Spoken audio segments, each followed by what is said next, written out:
తీవ్ర స్థాయిలో ఆందోళన చేయడంతో వ్యవసాయానికి ఖచ్చితంగా 7 గంటలు విద్యుత్ సరఫరా చేస్తామని హామీ ఇచ్చిన సర్కారు మాట తప్పింది. రైతులను మరింత ఆందోళనకు గురిచేస్తూ 6 గంటలే సరఫరా చేస్తున్న పంపిణీ సంస్థల నిర్ణయం తెలియనట్లుగా వ్యవహరిస్తోంది. Central power distribution company limited పరిధిలో వ్యవసాయానికి 6 గంటలే విద్యుత్ సరఫరా చేయాలని ఏడీ, ఏఈలకు సంక్షిప్త సందేశాలు అందాయి. రైతులకు 7 గంటల నిరంతరాయంగా విద్యుత్ సరఫరా చేయాల్సిన ప్రభుత్వం తీవ్ర విద్యుత్ సంక్షోభంతో విడతల వారీగా చేస్తూ వస్తోంది.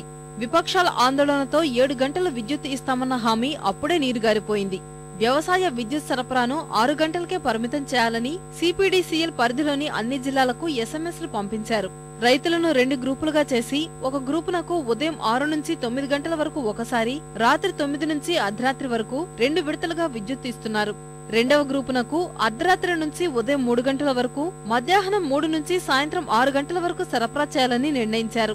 రాష్ట్ర వ్యాప్తంగా డిస్కంల పరిధిలో 32 లక్షల విద్యుత్ పంపుల కనెక్షన్లు ఉన్నాయి. వీటిలో 11 లక్షల కనెక్షన్లకు మంగళవారం 7 గంటల విద్యుత్ సరఫరా చేయలేదు.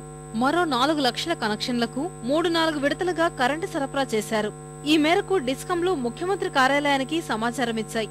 సిపిడిసిఎల్ 2 రోజులుగా వ్యవసాయ విద్యుత్ సరఫరాను గంట తగ్గించగా ఇవాల్టి నుంచి అన్ని డిస్కంల పరిధిలోని వ్యవసాయ మోటార్లకు 6 గంటలే విద్యుత్ సరఫరా చేస్తారని తెలుస్తోంది.